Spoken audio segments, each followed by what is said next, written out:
Well,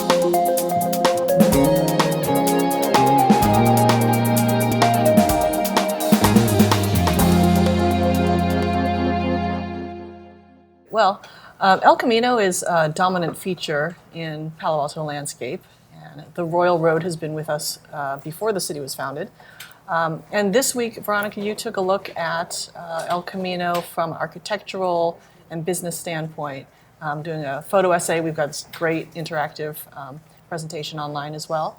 And I was hoping that you could just talk a little bit about your inspiration for stopping and taking a look at El Camino. Yeah, well, I think it just kind of, this idea originated from me taking some long walks along El Camino Real.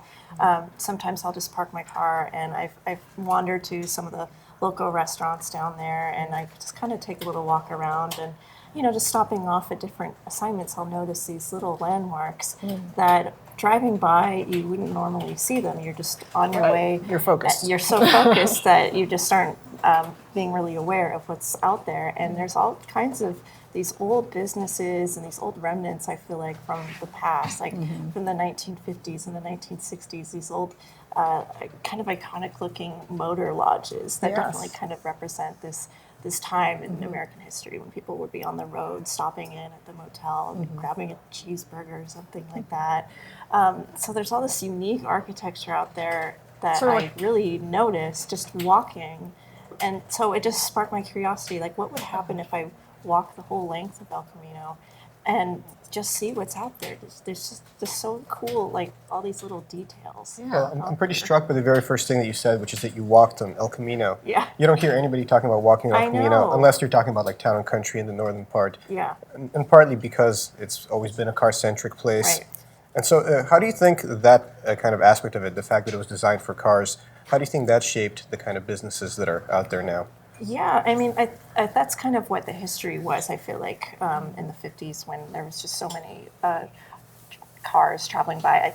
I mean, there used to be this place called Dinah Shack that was like really, really well known. It like served, it was known for their chicken dinners. And you look at this funny old menu and it's like this whole, like they have a smorgasbord and everything. So it's really trying to attract all these motorists. And I think that's kind of how El Camino, that's where the modern incarnation of it was kind of born. And then like there's all these little businesses that have since sprouted up. But it's definitely not this like pedestrian friendly part of Palo Alto. In fact, when I was walking down there, I think I would see a couple of people walking by, but not like the same feel that you get on California Avenue or on University Avenue. So the businesses that are there, like they know that they're not going to get a lot of foot traffic, but some of them have this really loyal customer base. Like I went into one of the hair salons that's near Happy Feet. It's called Famous Nails. And I spoke to some of the people working there, and this gentleman was getting his hair done. And I just asked him, like, just a little bit of basic information. He's like, this is the best hair salon. I've been coming here for 30 years. 30 years? 30 years. So there's a lot of really regular diehard customers. Or I went into Treasure Island, which is this coin and stamp business. And I was talking to Rudy, who's the owner there, and he's one of the main proprietors of coins and stamps, I think, definitely in the Bay Area, if not. There certainly aren't that many of these businesses in California so much. So it's kind of become this destination. So I think the businesses along El Camino, they can't be dependent on like foot traffic, but they definitely attract a very loyal, very regular customer base.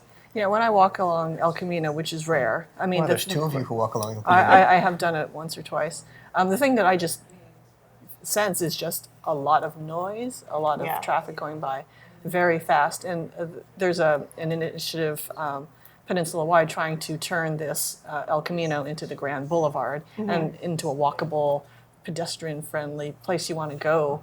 And it's just so at odds with what it is currently. And well, I think that's what makes El Camino such a schizophrenic boulevard, because parts of it kind of try to comply with that vision, and parts of it are like the very opposite of that vision. And I think what Veronica's been focusing on is the latter. I mean, she's talking about the part of El Camino where you probably have 2 oil change stations for every pedestrian. Sure. So, but it does have lots and lots of charms. They're just not as well known because you have to seek them out. And I think that's something that businesses could also, like future businesses, could start incorporating into design, just creating spaces that would encourage people to stop and pause. So one example I noticed is Valencia Asian Market. It used to be this, I think it used to be this primarily like Latin American market, Yes, liquor store. grocer. Yeah, so this new family took it over and really wanted to make it into a place for students to come and relax after school, and also get people in the community to kind of meet and greet each other. So they've created all these spaces. They've actually extended this like patio furniture kind of outside of the business, kind of in between their There's like neighbor. a little alleyway with a little tables. alleyway, Yeah. but they have like barbecues, and then they have all these like lounge chairs. And I always see people sitting out there on nice days. So it does kind of make you walk by, you see people eating there. It kind of encourages you to kind of take it all in and not just keep walking by. So I mean, I think that's definitely something, for planning, encouraging people to sit down, relax, Yeah. enjoy their surroundings, maybe planting more trees or something like Yeah, that. it certainly also. pushes back against that kind of car-centric Yeah. idea. Well, what's interesting in the digital presentation, where you have both the historic photo and then the current photo, which I loved, you stood like at the exact same Yeah. spot and took the same photo, was that in the past, in different decades, there were photos that looked a lot like current day El Camino on the peninsula. Right. Like it's still that way Yeah. up there, where you have the storefronts that are pretty close to the road, and then the cars are just like parked right in front of it. Right. And that's totally changed. I mean, we had the car-centric culture, but it wasn't like it is today. Today's car-centric, like they're driving by really Yeah. fast. Before then, it was car-centric, but they stopped in, went to the restaurant, went to the dry cleaner, what have you. Yeah. So the look has just totally changed. And now it just seems Yes. like this hodgepodge where you have the College Terrace Center going up, Right. totally new, massive building. Yeah. And then across the street you may have a low-lying jacuzzi shop, Right. something like that. So it's very eclectic right now. Yeah, Yeah. there's all kinds of this real variety of businesses that are there there's a bunch of bike shops to like high-end gym to like donut shop to all these roadside motels and it's got a unique character to it. Did you get a sense from any of the business owners that they're concerned about their own viability? Because I know mom and pop shops around the city have been saying rent's going up and we Right. can't survive here anymore. Are they worried, or do they feel like they have their niche? Some of the owners, or some of the business owners that I talked to, actually, they own their store, so they're not really The land too as well? concerned. Oh, okay. But I would imagine that new business owners coming in there are probably leasing. So I'm not quite sure, like how this compares to like land over on University Avenue or here on Cal, because it is a little bit further, kind of out of the, the main like Popular the spots to popular go. hotspots, like the destinations that people come to Palo Alto for. Yeah. So I imagine it's probably anywhere in Palo Alto, people are probably, that's on their mind. But I think it would be a totally different story if they were in a different part of town. Yeah, they're safe for now. Yeah. Those of us who grew up in Palo Alto have some really fond memories of the history of different locations on the boulevard, and some of them aren't there anymore. So Ricky's Hyatt Hotel, Yeah. where presidents have stayed, Yeah. has been completely demolished, and then there's high-density housing there. JJ&F, rest in peace. The grocery store, which is now College Terrace Center, which Mickey Wernis, the grocer, is planning on opening a grocery there. It's kind of funny going along El Camino. I think some of us have this sort of overlying vision from when we were growing up of what used to be there. Polly and Jake's was an antiques shop. That's now an AT&T store on the Right. corner of Page Mill and El Camino. And then there's stories like the hotel, the Cabana, the Crown Yeah. Plaza Cabana Where that the you Beatles played. hosted the Beatles, Or or they didn't play there, but they stayed there. They stayed while there, they were playing. I and think crowds for- were outside screeching, Yeah. trying to get a glimpse of the Fab Four. Yeah. So there have been a lot of changes. Are people concerned that it's going to become blander in any way? That El Camino is just, I mean, right now it's sort of in between, I would say, Yeah. but this idea of some of the buildings that are going up Yeah. are not getting a great reception. Right. You know, I think you mentioned that you were taking a picture of a building and someone came up and wanted to give you a piece of her mind. Yeah, she was very vocal about how she just did not like the architecture of it. She felt it was too big, too imposing, just didn't encourage like a neighborhoodly kind of feel to it. Yeah. Yeah, so I think that's kind of what happens in cities. You get buildings that people aren't going to be really passionate, be 100% on board with, and Yeah. have very vocal opinions about. But Yeah. yeah, I mean, I think just some of the older landmarks that I've been able to kind of capture kind of represent this other era that Palo Alto used to have, and I think it is definitely changing. But I don't know. I think the community feel is just morphing into something else, like these little markets, these little restaurants, Yeah. these little businesses that are still out there, Yeah. still thriving. One thing that used to be a little bit more populous was Quonset huts. Yeah. Those semi-circular tin buildings. I think the old Pro used to be in one. And Yeah. There's still one that's in Barron Park. There's actually two There's- in okay. Barron Park. There's one now being operated as a oil change facility, but then across the street there's Smog Check. I'm sorry. Right next where the Quonset hut is, it's actually a CrossFit studio right now. Oh, okay. Yeah. Smog Check place located right next door. Yeah. Yeah. And a tailor has one in her backyard, I think, as well. I think so. Yeah. Yeah. Yeah. Those were supposed to be temporary buildings when they were for military when they were Right. initially built. So it's kind of amazing that they're still around. Yeah, they're still intact. Decades and and decades later. they have a kind of this like beauty to them in a way because they stand out. They're so different from modern architecture. Yeah. Just this round, like kind of almost like a little mini airplane hangar. That's what I like to think of them as. And just have this beautiful kind of. I think of the coordinated Flintstones. level and- yeah, or like the Flintstones. Well, Gennady, the Grand Boulevard Initiative is kind of this idea of creating a pedestrian-friendly mixed-use thoroughfare. But how is that actually being worked out in Palo Alto? I mean, it's not prescriptive per se or dictatorial. Yes, it's basically like a model that was that's come out of like regional discussions with various cities along El Camino, and it kind of represents in some ways the challenge of doing anything with El Camino, and the many different factors, the many different barriers. Palo Alto's vision has been to create like a pearls of a string kind of thing, where you have the pearls are the pedestrian nodes, and the string is kind of like the car-centric areas between them. But I think, as Veronica's story demonstrates, like south is pretty much all string, and north is mostly pearls. No pearls?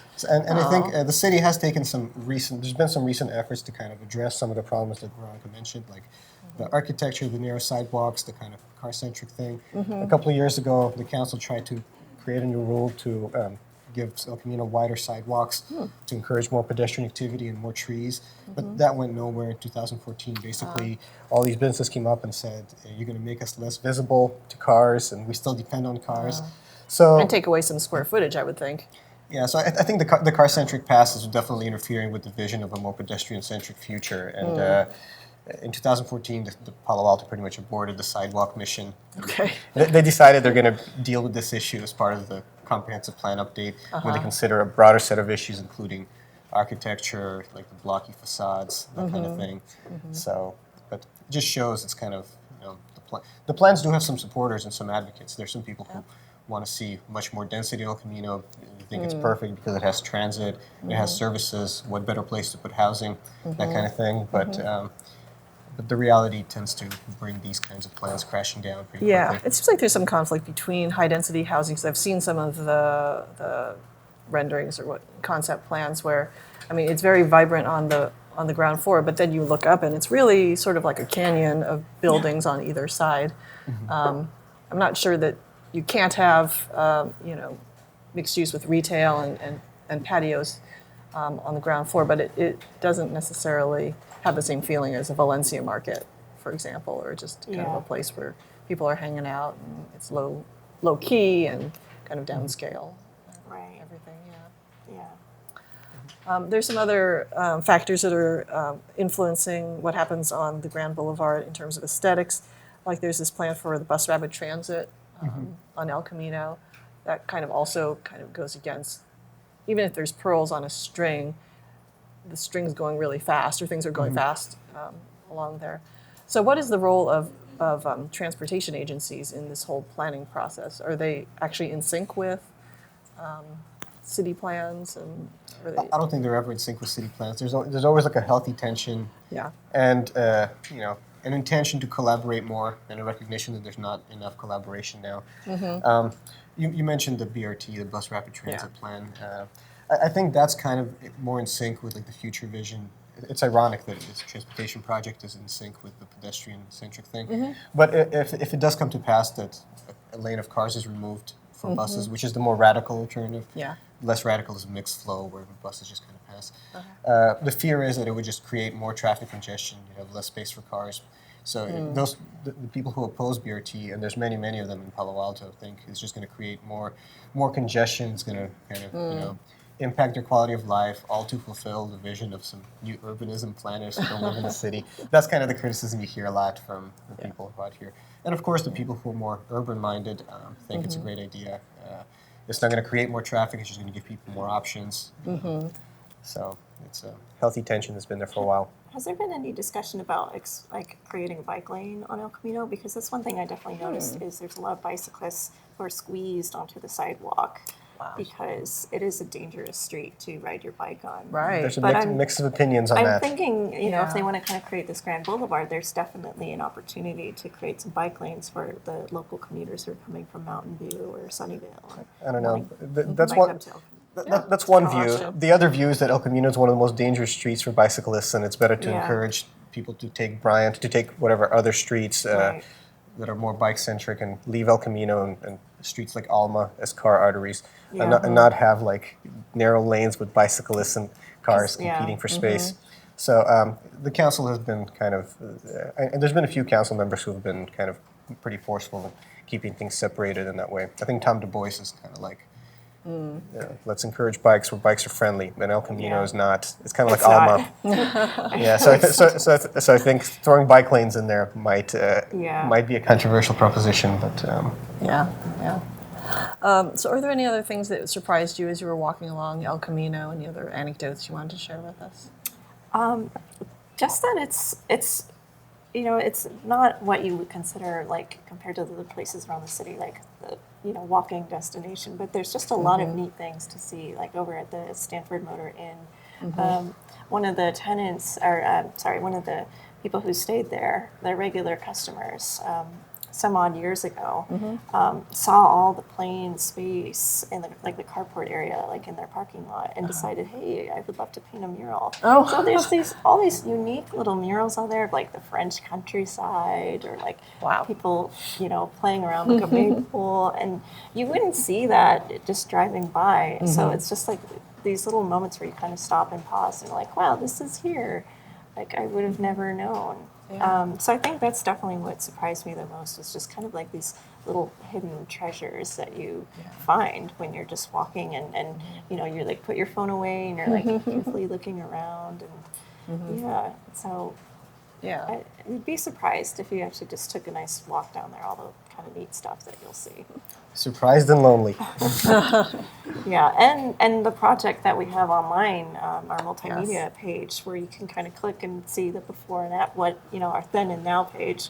You can see what different stretches of El Camino, what different businesses used to be in that spot. So it's kind of neat to see how it's transformed, but yet there's parts of it that also kind of look exactly the same as they do now. And so it's, even though this was taken like in the 1930s, the 1940s, and I have to thank the Palo Alto Historical Association for granting us permission to use these photos, because that was really important to just show how El Camino has transformed, yet also kind of remained the same. Yeah, everything from early 1900s, I believe, photos. all the way up They even through have some of photos the- in their archives that date back to like the 1800s, Yeah, 1890s. that's fascinating stuff. Yeah, it's really cool. I'm a big history buff, so I love seeing just how places have transformed.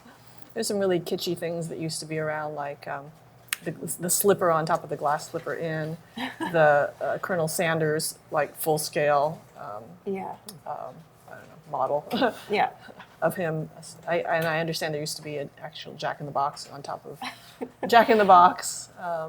So, part of me just hopes that we don't lose some of the character in our efforts to make things more streamlined. And, I don't sense that there's a whole lot of movement. Actually, I know the Grand Boulevard Initiative has a working members group and a task force. I don't sense that there's a whole lot going on in Palo Alto to change some of these, more charming establishments. Although I would say that the South El Camino corridor is kind of the main priority for well, it wasn't the existing comp plan. There's a program calling for creating a specific site plan, which is where the community has a bunch of intense meetings, kind of plot out every part of El Camino, what would they like to see. This really huge community-driven visioning process. And so that's been around since '98 when the council adopted its comprehensive plan. And nothing happened with that. And now the plan is being updated and they're thinking that this, again, should be a priority. So I wouldn't be surprised if in the next few years, El Camino does become more of a focus for city officials and neighborhood leaders and residents and businesses to come together and kind of argue over what vision they would like to see or collaborate. Collaborate, yes.